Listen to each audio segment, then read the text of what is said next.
so much of the Ummah's potential and productivity is being lost by being distracted. And one of the ways we can serve Gaza, serve our brothers and sisters in Palestine, and the Ummah in large, is to get back to our best potential. If we're emotionally, mentally, spiritually not well, if we're not focused, if we are distracted, if we're not mindful, and if we don't know and don't have the tools, we're wasting our potential. And if each person tries to get to their best self, then the entire Ummah comes up.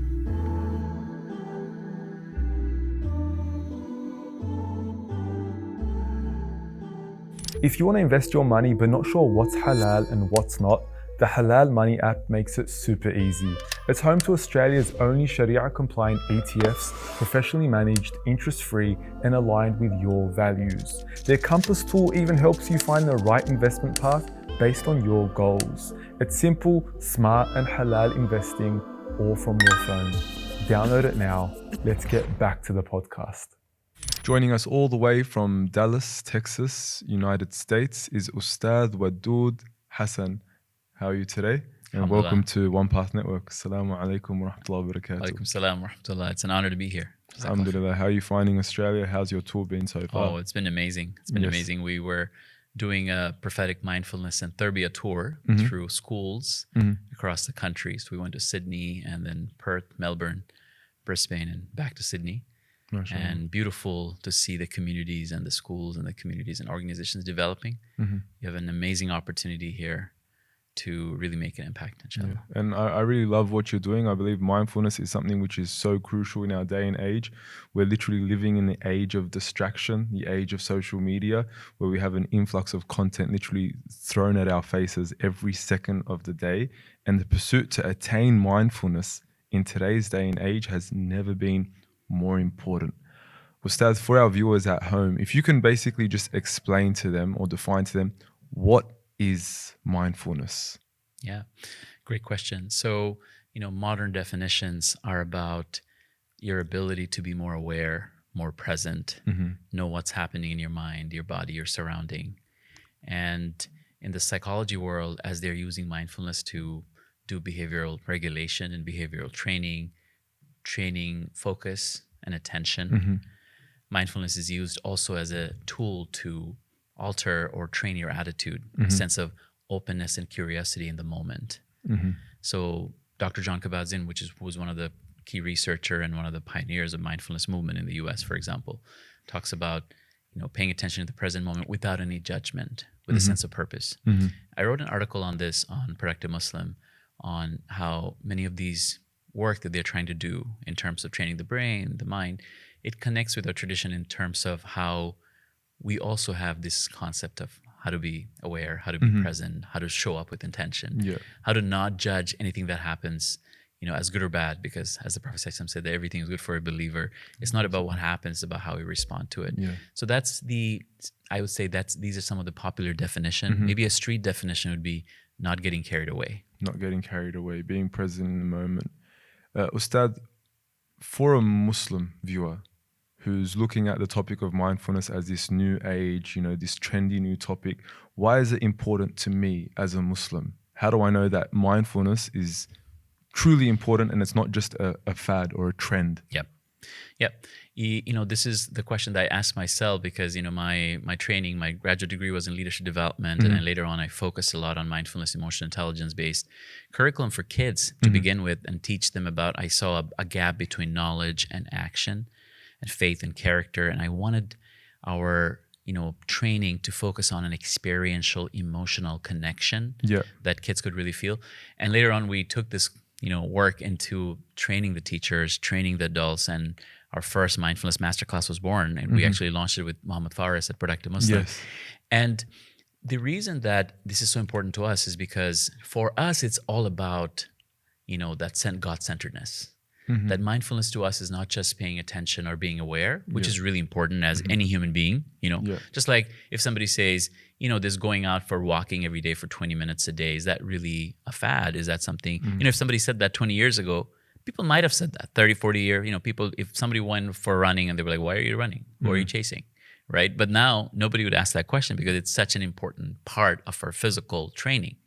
So for mental health, emotional training, learning to be more focused, more aware, just calming our mind, there has been so much in terms of peer-reviewed research. If you just type the word mindfulness in PubMed, you'll see thousands of peer-reviewed research around the world on the benefits of mindfulness, right? On training the mind. So it's a healing and medicinal type of a tool that we see that is very effective. But for Muslims, it's like even more important because, to us, it's about mindfulness and consciousness and awareness of God. Wow. Which is like, there are many, many tools, but, a simple term maybe could be used as maybe taqwa, coming back to the consciousness, awareness of God, for example. SubhanAllah. That's a great way to look at it. And it kind of reminds me of the ayah, الذين يذكرون الله قياما وقعودا وعلى جنوبهم ويتفكرون في خلق السماوات والأرض. And it's literally, having that mindfulness around you, which essentially leads you to Allah. Whether you're standing, sitting, lying down, you're looking at everything around you, being mindful of everything around you, and essentially and ultimately that's pointing straight back to Allah. I love how you've defined that there and actually made it relevant to our Muslim audiences. The next step would be to ascertain how does one know whether or not they are mindful. What are some exercises we can do to prove or to determine whether or not we're mindful? Yeah, great question. So it's maybe, more than knowing, it's about coming back to the practice. And sometimes, we don't even know that we're distracted, right? And just checking in with ourselves and creating tools, creating rituals that can help us come back. Yeah. And we've already got many of those tools. So for example, I'll give you an example that in our Masterclass, we talk about this concept of niyyah. What's niyyah? What are we actually doing when we are actually making an intention? And, one of our teachers used to say that it's not that this ummah has bad intentions.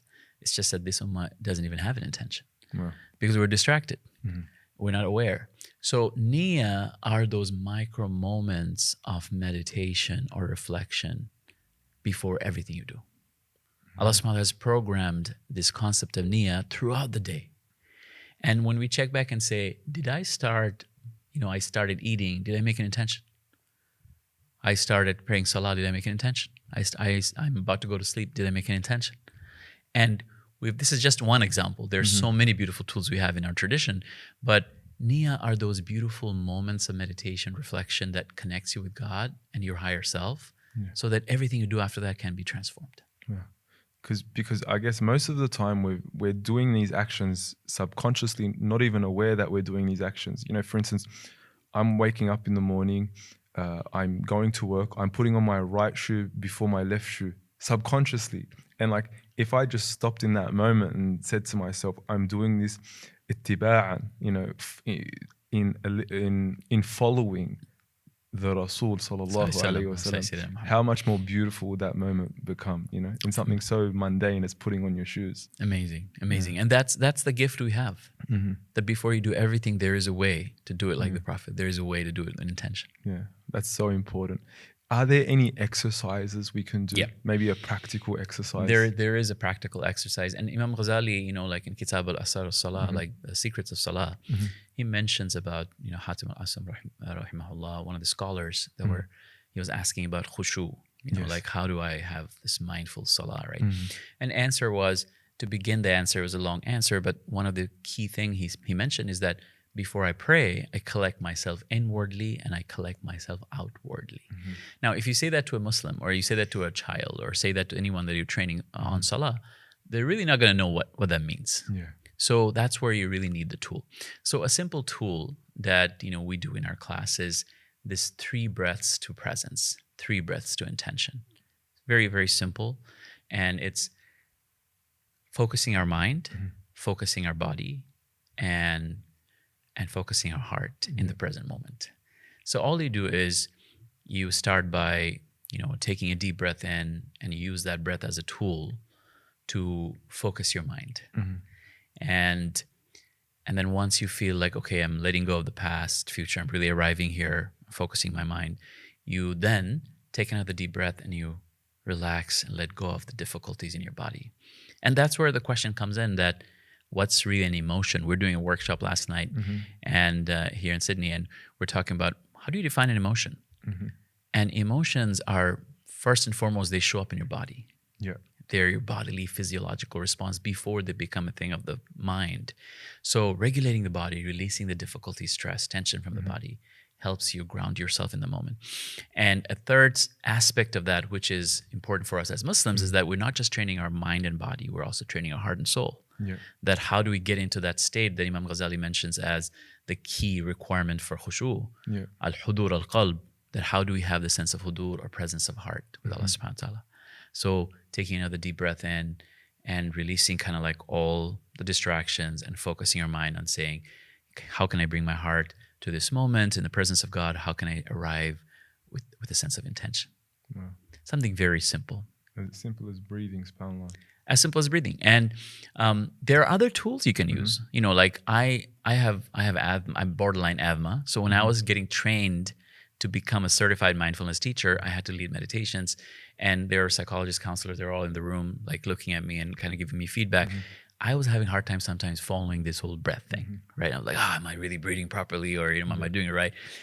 But as Muslims, what I naturally started doing was starting to make dhikr, right? And which is really, an essential, key, core tool, practice that we need to teach our kids on how to make dhikr with a sense of presence of heart. But the problem is, a lot of times if we don't teach them tools of kind of like coming to the present moment or be more mindful, then they start getting onto autopilot. You're saying, say subhanallah, and they were like, subhanallah, and then their mind is going somewhere else. So how do we really gather our mind, come back, come to that practice with a sense of presence and intention? You mentioned something, a meditation. You were leading a meditation. Yeah. What does that entail? Yeah. So meditations are these, they're various practices to train depending on what you want to really target. So for example, there could be a meditation on, hey, we're focusing on the breath to really focus our mind in this moment, or we're going to think about this person that's in front of me and develop empathy. So in the mindfulness world, meditation is a really important tool, whether it's a body scan, whether it is a compassion meditation, whether it's empathy, they're using that to train on mindfulness and emotional intelligence. Is there a meditation in Islam, like a form of meditation? Excellent question.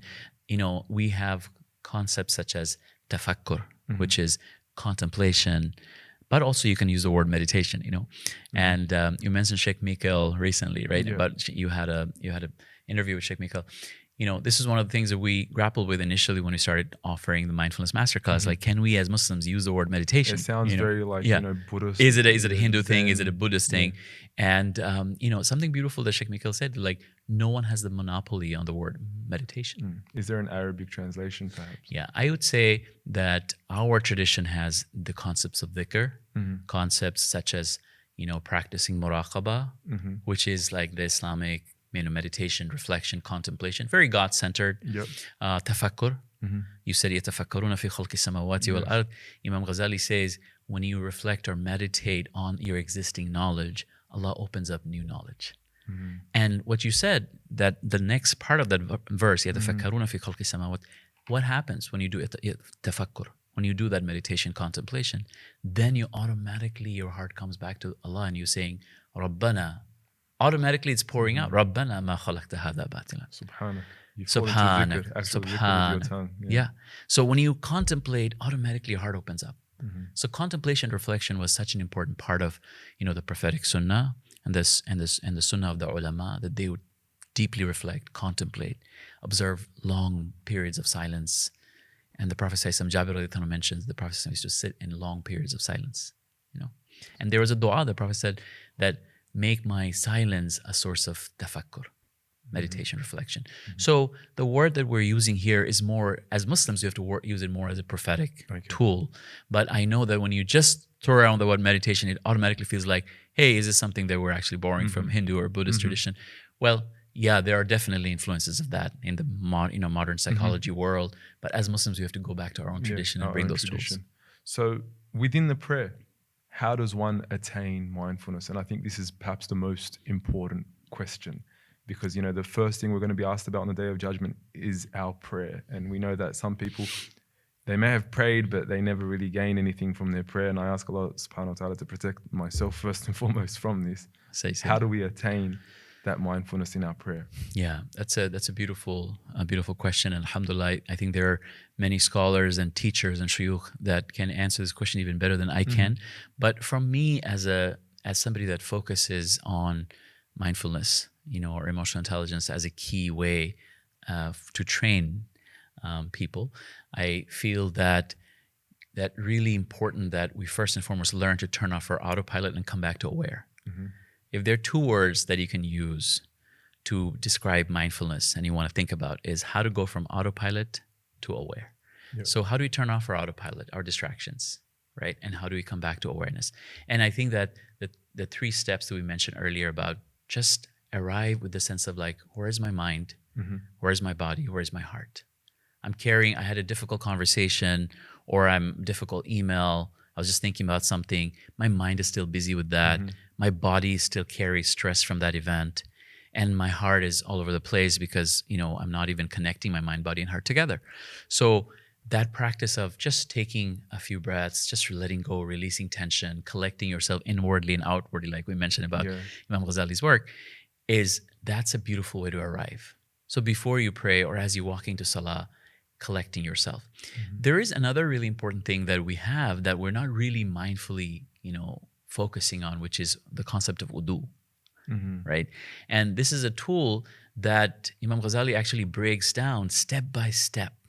Yeah. And he says that you're not just cleansing your body, you're actually cleansing your heart. You're cleansing yourself inwardly and outwardly because, when you're washing your hands, your limbs, the sins are literally falling off to the point that the Prophet said that sins are literally falling off behind your fingernails. So are we able to kind of like approach the water we're touching with that sensation of like I'm approaching forgiveness and mercy and rahmah? Allah yuhibbu tawabin wa yuhibbul mutatahhirin, that Allah loves the person that purifies themselves. I'm actually getting closer to the love of Allah.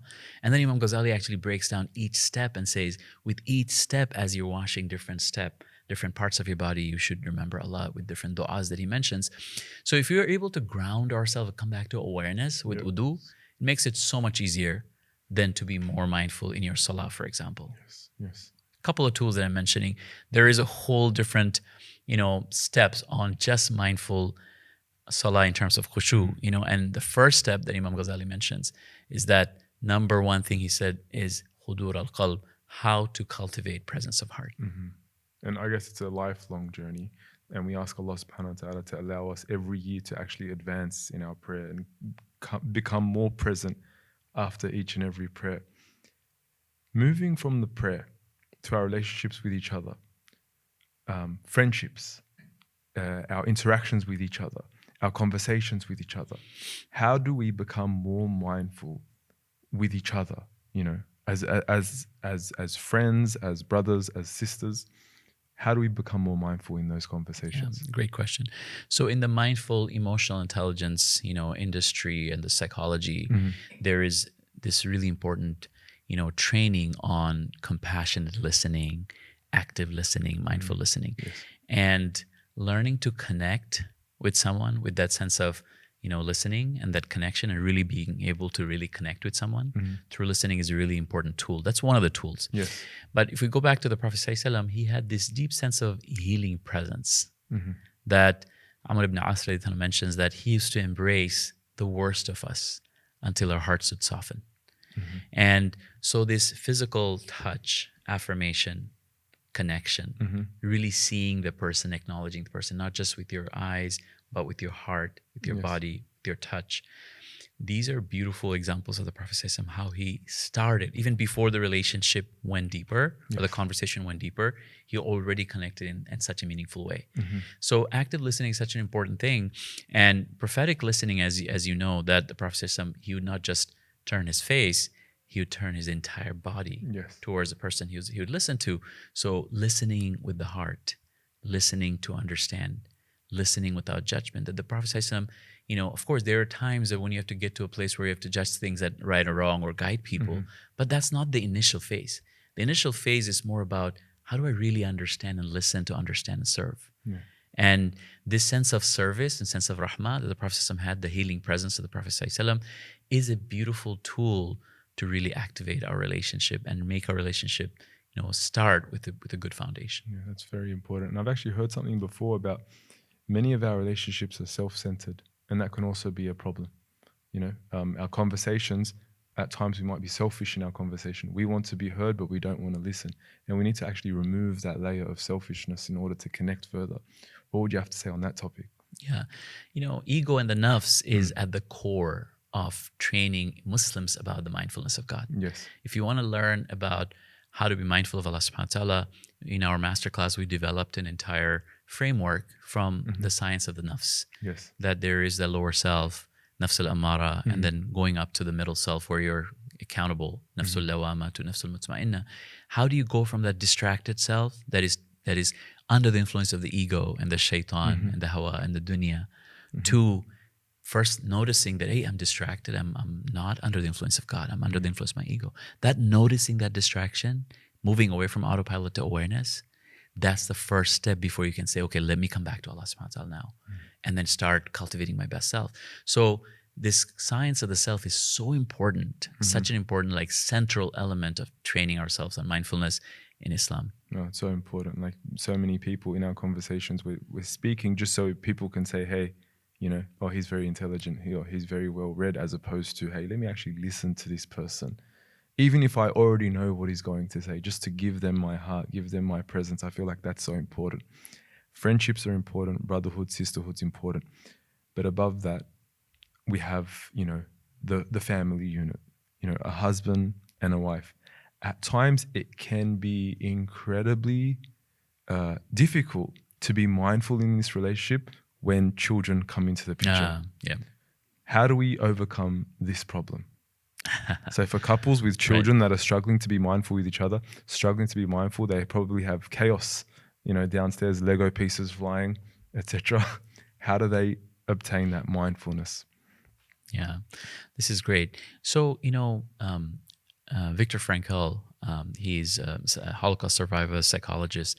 This is something really important. He said that between the stimulus and our response, between our trigger and our response, there is, a space. There is the S space. And in that space, if you can make that space, like usually what happens is that kids say something, we say something back, right? Somebody says something, we react immediately. Yes. And so between that stimulus and our response, there's a space. If we can make that space bigger, that in that space lies our freedom and our growth. To understand that we're not compelled to act or react. No one's forcing us. We have the choice. So this space is that prophetic silence. When that person came and was abusing Abu Bakr and he was quiet and the Prophet was sitting. And he kept abusing and Abu Bakr was still quiet. And then he kept abusing Abu Bakr and then he responded. As soon as he responded, the Prophet got up and started leaving. And Abu Bakr followed him and said, what happened? And he said that as long as you're silent, the angels are responding on your behalf. So that silence, that pause, if we can make that pause and say, I'm not going to react, but I'm going to first think before I respond, that's the first step. Taking a few deep breaths, coming back to the dhikr of Allah, and learning to listen, learning to not react right away. Going from reaction to response is a really important tool we have to cultivate. But it's not gonna happen unless you have a regular practice. Yeah, that's sabr. Essentially, that's what sabr is. Yeah, that's what emotional regulation is about. Sabr is emotional regulation. Sabr is life is 10% what happens and 90% how you respond to it. And sabr is that emotional awareness that what are my triggers, how do I get carried away, and how do I respond? And if you don't read, don't write, and don't have a practice on a regular basis, on specifically on yourself, you're not going to get very far. So would you perhaps give any tools to, people that are struggling to be mindful because of, the chaos surrounding them in certain situations? What can they do to help them be more patient, perhaps in these moments, to help them still maintain that sense of mindfulness? Yeah, this is really important. I think that a key tool to practice, to cultivate our heart, it connects back to Salah. Because in a Salat tanha anil fahsha, right? So that we were talking about Salah earlier, but Salah is a way to train ourselves to become calm and bring the sense of stillness. The Sahaba were so still in their Salah that they, in their ruku, in their sujood, the birds would come sit on them. We talk about the monks, right? In our mind, if we talk about meditation or mindfulness, we think about the monks. But why can't we think about the Sahaba? How beautiful and peaceful were their salah? How long did they stand in that beautiful posture and that deep sense of stillness of their mind, their body, and their heart? That trained them to then reflect that stillness and that calmness in their relationship. So the ihsan, an ta'bud Allah ka'annaka tarah, that you are in the mindfulness and presence of Allah as if you can see Him, that is the ultimate goal of mindfulness in our deen, right? How can we strive with ihsan? And we translate ihsan as excellence with God, with our relationship, with our family, with our kids. But to cultivate the ihsan, the definition by the Prophet was that you are in the presence as if you can see Allah. And our scholars, they teach us that lack of akhlaq or getting carried away is when we lose the perspective that Allah is with us. So coming back to the presence of Allah, coming back to the dhikr of Allah, strengthening our salah, these are really important tools. The dhikr in the morning and evening, and with that emotion and connection with Allah subhanahu wa ta'ala, these are important tools. I can give you other tools, from the mindfulness world, there are meditations, there are strategies, there are ways to do emotional regulation, visualization to kind of let go of difficult thoughts. There's a lot of different tools. But as Muslims, if we can claim the tools we have, and just do it in a way that as if we're letting go of our difficulties, as we're cleansing ourselves, as we're really coming back to awareness, and then cultivate that calmness in our best self. Ustad, beautiful response. I know that you are delivering workshops across many different schools. So if I was to ask you on instilling mindfulness within children, and we know children are very reactive, if something breaks, they're acting on impulse. So they'll be, blowing up in a burst of frustration when something bad happens to them. They have an inability to regulate themselves. And, rightfully so. They're still young. They're still early in age. They haven't developed. How do we instill mindfulness into children? Although I must admit, children are very mindful as they are in terms of the world around them. But when it comes to that regulation, it's, sometimes completely absent. Yeah, it's about that amygdala hijack, they call it. The amygdala is the alarm, the siren of the brain. It's at the emotional center of the brain. So when the amygdala flares up, the kids have that arousal, they get into that fight, flight, freeze response. And then they're now looking for help from the rational part of the brain. And what mindfulness science teaches us is that your communication bandwidth in neural pathways get jammed when you get really activated with a difficult, strong emotion. And especially with kids, their prefrontal cortex, their rational part of the brain is not fully developed. So you're also talking about that in addition to getting help from themselves, they also need some help from their environment, with their mentors, from their murabbis. If the murabbis themselves are not trained on how do I be aware of my emotions and regulate my emotions, how are they going to really model it for the kids? So this is why we train the murabbis on this prophetic heart-centered model of Tarbiyah. I've been a teacher and an educator and a school principal. So this is something I've observed in my career, and this is something that we're trying to train the teachers on. How do we learn these skills so that we can teach the kids? Skills such as learning to be aware, learning to check in, how am I arriving in this moment, mind, body, heart, learning to really focus, learning to let go of distraction. There are many sensory things that kids can use, such as touch, feel. Verbal, physical affirmations are really important. The Prophet says, and we see it over and over in the seerah of the Prophet, that the way that if somebody held the hand of the Prophet, he would not, move it away. So the touch, the feel, the experience, that verbal, physical affirmation are really important ways to help kids, calm down, but also teaching them tools such as, how do you breathe? How do you use a sensory activity such as reading, writing, journaling, drawing, maybe a touch and feel, maybe a smell, a sense. There are various tools teachers can use. And especially in the classrooms and even at our homes, we need to have these centers where kids go when they're having difficulty, like, okay, this is my calming corner. I can sit here and I can read. I can do a journaling. I can have all these different sensory activities, or I can sit and make dhikr. I have the tasbih, I have the salah, I have the musalla, I can pray. And a really important tool should be that this, one of the schools we trained recently in New York, they're doing this thing called Sakina Circle. They're teaching kids proactively about how to sit and make dhikr in an experiential way. Because mindfulness is about taqwa, and ihsan is about experience, right? How do we move things from, because we're teaching them ritualistic knowledge. How do we move from rituals to experience? How do we move from transactional to transformational? Yes. That means the kids have to activate their emotions. They have to connect. They have to experience. So sitting down and just experiencing a name of Allah, or just experiencing istighfar and feeling that Allah is cleansing my sins, Allah's mercy is showering and covering me, and just feeling and connecting with that for a few minutes. And sometimes they need a little bit of guidance on that. That's why we have created guided tools. Like when you talk about meditation, the reason that we're doing the app is because through After 7 cohort of the Masterclass, globally people are asking that, can you give us these tools like in audio format we can quickly access? And these are guided meditations that incorporate adhkar and du'as and ayahs of the Quran, the hadith of the Prophet ﷺ, and so that we can kind of be guided into that. And kids do that regularly, proactively, and they know this is how I can calm myself and find my best self. Then when they're in trouble, they'll be able to access that tool. What happens is that a lot of times people say, okay, you made a mistake, go make istighfar. Now they're connecting istighfar with getting in trouble. Yes. So we have to first teach it proactively, then they'll be able to come back to it. It's like, yeah, I know I use that. That's something that I love. That's something I experience. When I'm in difficulty, I can come back to it. Yeah.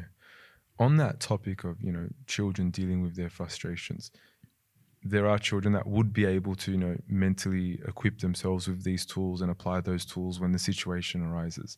But of course, there are children that just can't do that. In such situations, would you, I guess, advise for children to have space where they can just, vent out their frustrations, go to your room and scream it all out? Like have your space, have your moment. In the mainstream world, there are a lot of ideas like that. Go scream in your pillow and do all those random stuff.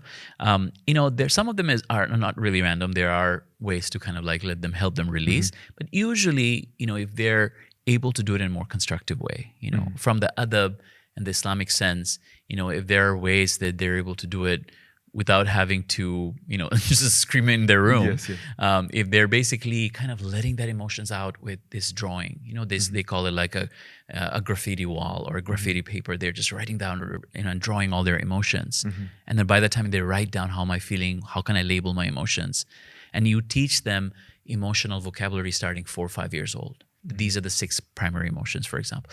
So what happens is that science found, according to science, if you name your emotions, automatically you're activating the rational part of the brain and automatically down-regulating your emotional center of the brain. So teaching kids about naming their emotions, labeling the emotions, expressing the emotions through their writing and drawing and journaling. Those are, I would say, really important skills if we can teach them. Of course, more rather than harming someone, if there are ways for them to just release the energy. But a lot of times also just going out in the nature, playing, running, exercising, working out, doing things that kids love, and giving them a little bit of that space to just kind of find themselves. A lot of times, go out in the ear, the front ear, the back ear, connect with nature, play. That also play is another really important way for kids to just come down, literally relax. Learning to channel your frustration, channeling your energy in the right direction. And even us as adults, we have our own places, whether it's at the gym, sport. We have our own activities to channel our energy, channel our frustration. I believe in the past they used to even perform archery, and this was like a very strong tradition in the Muslim tradition to actually, shoot some arrows that would help channel your frustration, channel your energy. Alhamdulillah. I know you're working on an app, and this is like a huge space right now, and there are many other, famous apps in the non-Muslim world where people are just, really searching for those tools to equip them. We've also had an epidemic in the world of ADHD. I believe many psychologists are saying it's being overdiagnosed, misdiagnosed, but many people do believe there's like an influx of ADHD, people that have an inability to focus, inability to pay attention. What advice would you give to people that are suffering from ADHD in the mindfulness space? Mindfulness and training our best self, Islamically speaking, or just psychologically speaking, it's not in a void. It's mind, body, heart, all of those things, right? It's about your sleep. It's about what you consume in terms of exposure to digital, people, because kids are now digitally all the time, they're stimulated, right? So they're always on the screen. We're picking up our phones 150 times a day. So really the routine of how much exposure they have to the digital tools. Is it really monitored? Are they getting enough sleep? Diet is really important. Gluten and its connection to ADHD, for example, is something that needs to be looked up. In addition to this holistic, way to kind of raise the kids in that type of tarbiyah, that type of model. Also training them to sit and make dhikr of Allah, sit and really experience that sense of hudur al-qalb. These are important, taking them out in the nature where, and testing a few different tools to see which one really works for my kid, because every child is different. Even as an adult with ADHD. Yeah, even with an adult, like you might go by the, there is a calming effect of looking at the water. So if by sitting by the water for 15, 20 minutes calm you down, then you got to do that. If going to the park and making sure the kids get their energy out and they're able to play every day, then you got to do that.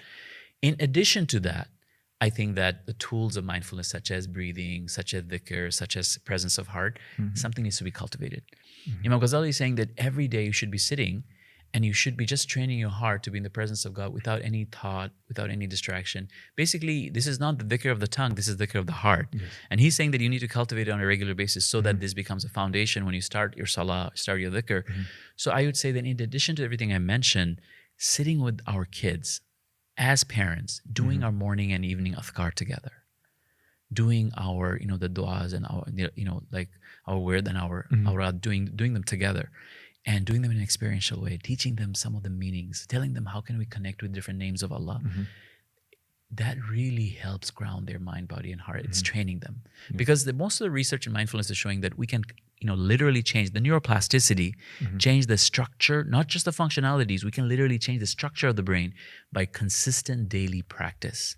And practices such as they've seen 8 weeks of intervention, 20 minutes a day, can impact the brain in a positive way. So what if we do that for 10 minutes, 15 minutes, 20 minutes, every day after Fajr, Maghrib, together as a family? Because we normally, after we coming back, we're rushing into prayer, rushing out of prayer.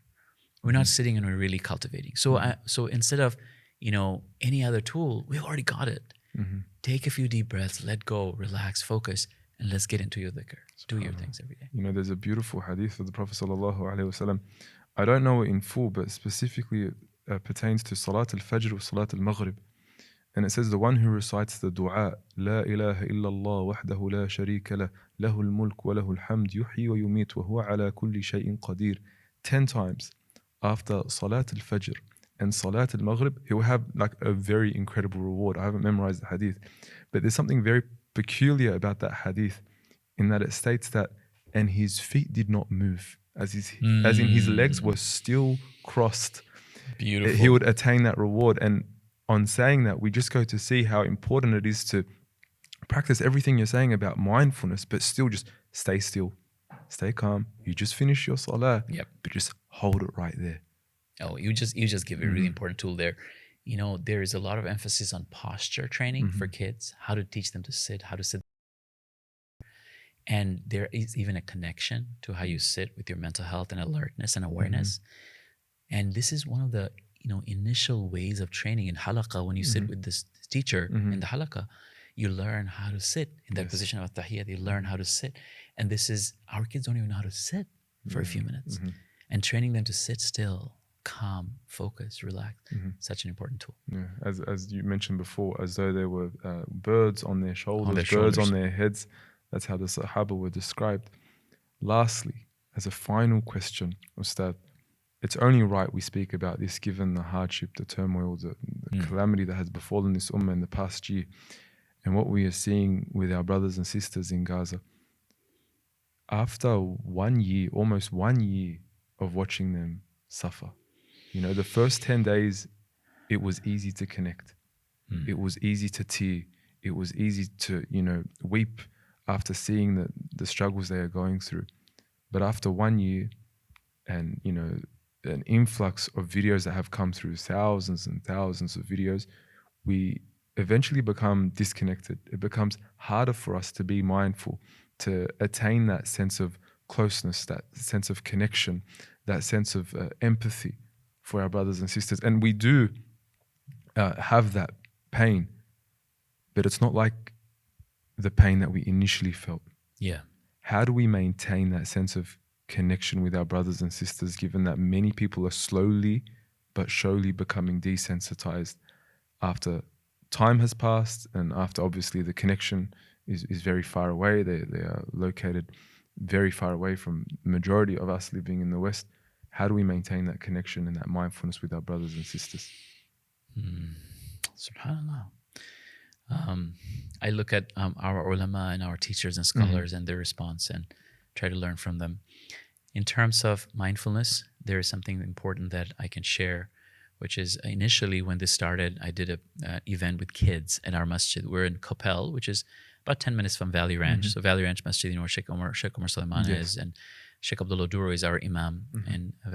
And we did it, we talked about the kids and what they're going through, because there are various degrees of trauma. People that are exposed right there in Gaza versus people that have lost their families versus the rest of us that are having that third degree trauma.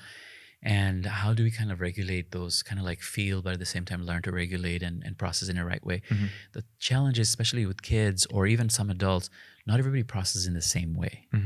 Some people can't handle, they can physically or mentally get sick by, being overexposed to some of that. So I would say, exposing yourself to an extent where you feel that sense of pain and empathy, but also taking care of yourself, that balance, which keeps you moving productively while you also have the pain that makes you cry and makes you raise your hand and make dua and do the best you can in everything that you can do. An important aspect here is that, in my training in mindfulness, we learned about empathy and the science of empathy and compassion. And there is a thing called empathic distress. Empathic distress is when you are so connected with what this other person is feeling, and that you get distressed so much, you almost feel like you yourself are physically, going through the same issue, same pain, to the point that it can completely burn you out and you're not able to move forward. Versus this concept of compassion. And what science and these research found was that empathic distress, it activates the pain regions of the brain. They brought this monk, his name was Matthew Ricard, and they took him Max Planck Institute and a few other centers that have been researching. They exposed all these people, like these subjects, right, to all these difficult, violent images and this images, graphics, videos, things that we're watching out of Gaza, right?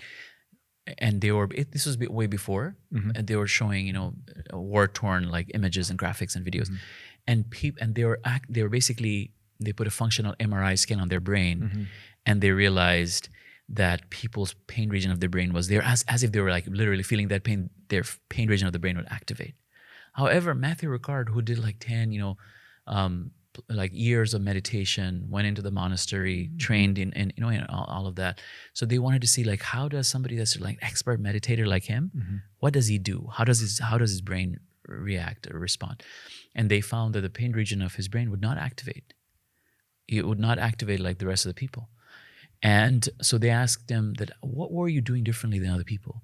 And he said that, we learned how to hold people's pain with compassion. And that was a light bulb moment for me. Because وَمَا أَرْسَلْنَاكَ إِلَّا رَحْمَةً. That how did the same Prophet ﷺ, who cried for his ummah to the extent that his chest, sounded like a boiling kettle, how did the same person also smile the most? How did he come out and give you a hug and be a healing presence for you? And I realized, subhanAllah, that the Prophet ﷺ had such deep empathy for his ummah, such deep concern and fikr for his ummah. But at the same time, he was able to, fill himself with the rahmah of Allah. فَبِمَا رَحْمَةٍ مِّنَ اللَّهِ لِنْتَ لَهُمْ. And also he was able to hold the pain and the suffering and the difficulties with that rahmah and the compassion. So sometimes visualizing and expecting the rahmah of Allah and seeking refuge in the rahmah of Allah. When you see pain, channeling that pain and asking Allah's mercy and rahmah, and asking Allah to cover us, our heart and then our brothers and sisters. So a way to connect with the pain, but also process the pain. Something that I could offer for my, and then channeling that with our du'as. Not forgetting them from your dua every single day, and like actually make dua for our brothers and sisters, May Allah forgive us for not doing enough. Ameen. May Allah forgive us. May Allah grant us tawfiq. Ameen. Jazakallahu khairan, Ustad Wadud. It's been a pleasure speaking about this very important topic, on the topic of mindfulness, establishing mindfulness in our prayers, in our relationships with Allah subhanahu wa ta'ala, first and foremost, our relationships with our friends, our family, our loved ones, and of course, the ummah at large. If there's any final messages, Ustad, please feel free to share. Alhamdulillah, how do we as ummah how do we get back to our best potential? One of the ways we can serve Gaza, serve our brothers and sisters in Palestine, and the ummah in large, is to get back to our best potential. If we're emotionally, mentally, spiritually not well, if we're not focused, if we are distracted, if we're not mindful, if we're not building our best self, if we're not going from the lowest self to the higher self, to the lowest level of the nafs to the higher level of the nafs, and if we don't know and don't have the tools, we're wasting our potential. So much of the ummah's potential and productivity is being lost by being distracted and wasting their time, energy, and focus and their potential. And these tools from our own tradition, from the Prophet ﷺ, from the Quran, from our scholars and ulama like Imam Ghazali and others, we need to learn these tools to continue to invest in ourselves to get to our best self. And if each person tries to get to their best self, then the entire ummah comes up. Wow. And that's how we change the ummah, inshallah. It starts with you. It starts with you at home. So Jazakallah khairan, Ustad Wadud. Jazakallah khairan for our viewers. We hope you enjoyed the conversation. We hope you found benefit in it. And until next time, Assalamu alaikum wa rahmatullahi wa barakatuh.